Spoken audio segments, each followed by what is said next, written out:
اور نمبر 2 اسی سے کسی شے کی قدر و قیمت، اور پھر اسی کے معنی ہے اندازہ مقرر کر دینا، کسی شے کا اندازہ مقرر کر دینا، یہ قدر ہے۔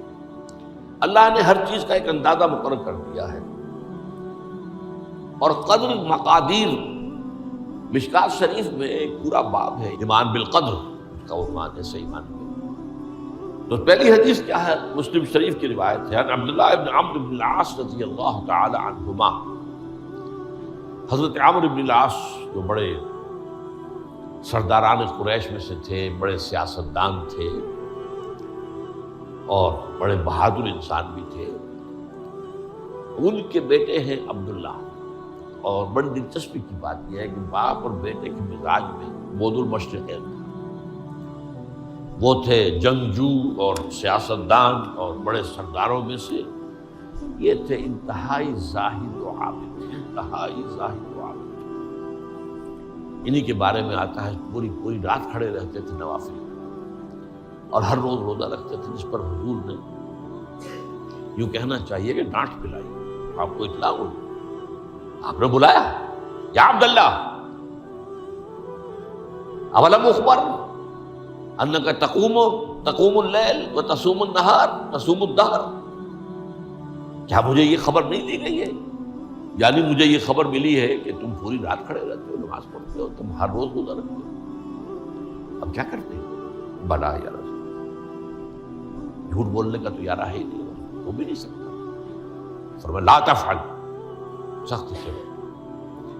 وہ عبداللہ ابن عمرو بن العاص رضی اللہ تعالیٰ عنہما اس کے راوی ہیں، قال رسول اللہ صلی اللہ علیہ وسلم کتب اللہ مقادیر الخلائق قبل ان یخلق السماوات والارض ب50,000 سنہ۔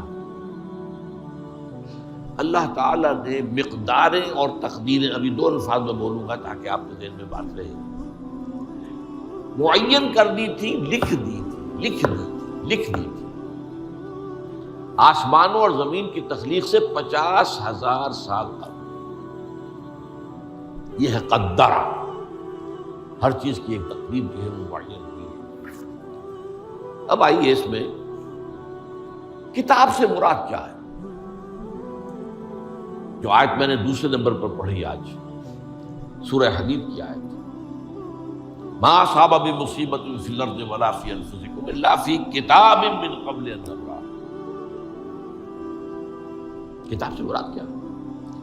نہیں پڑتی تم پر کوئی مصیبت، کوئی تکلیف، نہ زمین میں نہ تمہاری جانوں میں۔ زمین میں سیلاب کا آ جانا، زلزلے کا آ جانا، کوئی اور اس طرح کی عمومی ہلاکت کا آ جانا، عمومی تکلیف کا آ جانا۔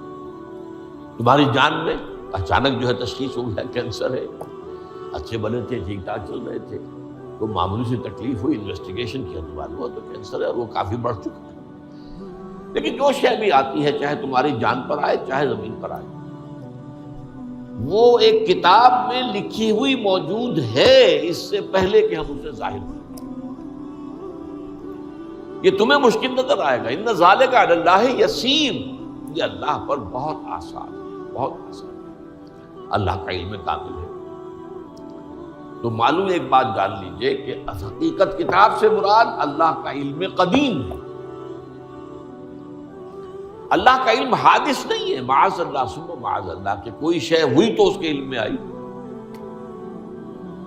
یہ ہمارے ہاں بعض گمراہ فرقوں کا عقیدہ ہے، اسے بدع کہتے ہیں، کہ اللہ کے علم میں بدع بھی ہے، یعنی کسی واقعے کے ظہور کے بعد اس پر کسی شے کا منکشف ہونا، معاذ اللہ ثم معاذ اللہ۔ یہ شان خداوندی سے بہت بڑی ہے۔ وہ تو عالم ما کان و ما یکون ہے، جو بھی کچھ تھا اور رہا ہے آج تک، ہمیشہ سے ہے، اور جو بھی کچھ ہوگا وہ سب اس کے علم میں آنے واحد میں موجود ہے۔ آنے واحد، یہ آنے واحد کے لفظ کو اچھی طرح سمجھ لیں۔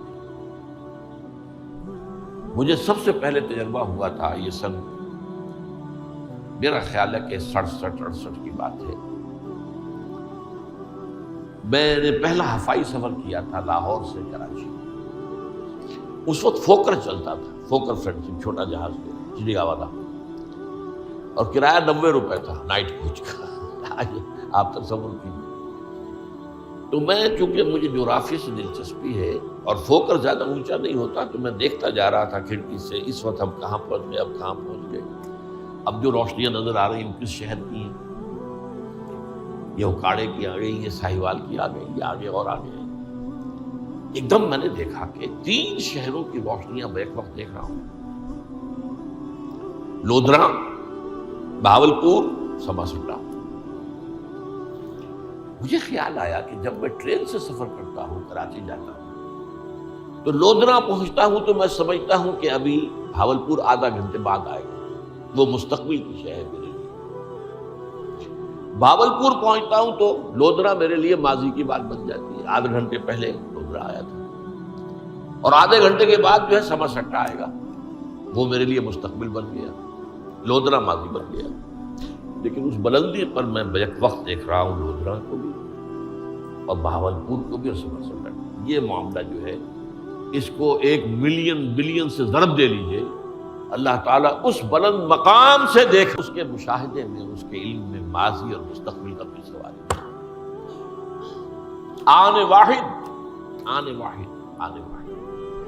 تو یہ در حقیقت کتاب جسے کہا گیا قرآن مجید میں بار بار بہت جگہوں پر آیا، تو یہ کتاب جو ہے در حقیقت اللہ تعالیٰ کا علم قدیم، اس میں سب کچھ موجود ہے، ہمیشہ سے موجود ہے، لکھا ہوا موجود ہے، اور کوئی غلط نہیں ہو سکتا۔ آگے چل کر گفتگو ہوگی اصل میں بعد میں کہ تقدیر کے جو عام عقیدے میں ہم تقدیر کہتے ہیں اس کے 2 پہلو ہیں۔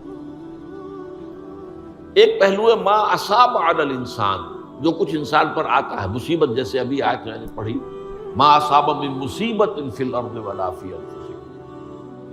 ہم ہر وقت زد میں ہیں، کوئی تکلیف آ گئی، کوئی مصیبت آ گئی، کوئی بیماری آ گئی، کوئی حادثہ ہو گیا، کوئی بچہ فوت ہو گیا، کوئی عزیز جو ہے وہ فوت ہو گیا، یہ ہر وقت حوادث ہے۔ تو جو بھی کچھ پیش آتا ہے وہ علم خداوندی میں ہمیشہ سے تھا۔ یہی وجہ ہے کہ ایک اور حدیث ہے ابن الدیلمی سے، لمبی حدیث ہے وہ، لیکن اس کے اندر جو آخری ٹکڑا ہے وَتَعْلَمَ، یعنی انسان کے نجات کے لیے لازم ہے کہ یہ بات بھی تم جان لو، انما اصابک لم یکن لیخطئک وانما اخطأک لم یکن لیصیبک ولو مت علی غیر ھذا، اگر تم اس کے سوا کسی صورت پر ہوگے تو جہنم میں داخل ہو جاؤ گے، دخل کرنا۔ یہ جان لو کہ جو چیز تم پر آئی وہ آنی ہی آنی تھی۔ دیکھیے ہوتا کیا ہے، کاش کہ میں اگر یوں کر لیتا تو یہ نہ، بس یہی ایمان بالقدر کے مذہب۔ جو ہوا ہے وہ اللہ تعالیٰ کے ہاں تو پہلے سے طے تھا، ہونا ہی تھا۔ تمہاری کوئی تدبیر، کاش کہ میں اس وقت یہ کر لیتا، یہ لو، اسی لیے ایک حدیث میں الفاظ آئے ہیں ان کلمۃ لو تفتح عمل الشیطان، اس لو سے، کاش، اس سے شیطانی عمل شروع ہو جاتا، کاش کہ یہ ہو جاتا، کاش میں یہ نہ کرتا، کاش کہ ہو جاتا، یہ نہیں۔ تعلم انما اصابک لم یکن لیخطئک، تو جان لے اس بات کو کہ جو چیز تم پر آئی ہے وہ ہرگز ٹلنے والی نہیں تھی۔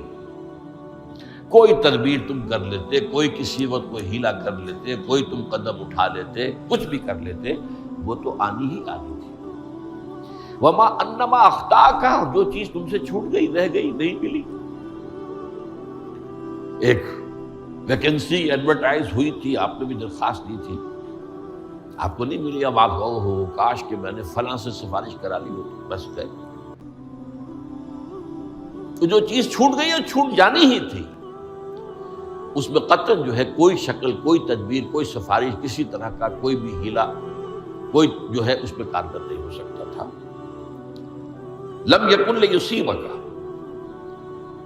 وبت علی غیر ذالک، اگر تو اس کے سوا کسی کیفیت پر تیری موت واقع ہوئی، اگر یہ یقین نہیں ہے، یہ ہے تقدیر کا وہ مفہوم کہ جس کا تعلق ہے علی ما اصاب الانسان، جو انسان کے اوپر وارد ہو رہا ہے، اس کے ضمن میں تقدیر کا مفہوم کیا ہے؟ تو جو ہوا ہے وہ تو ہونا ہی تھا، اس میں تو کسی شک و شبے کی گنجائش نہیں۔ بالکل اللہ تعالیٰ کا فیصلہ. البتہ در حقیقت ایک دوسرا پہلو ہے، ما یفعل الانسان، وہ جو انسان کرتا ہے. یہاں آ کر یہ تقدیر کا مسئلہ بہت ٹیڑھا.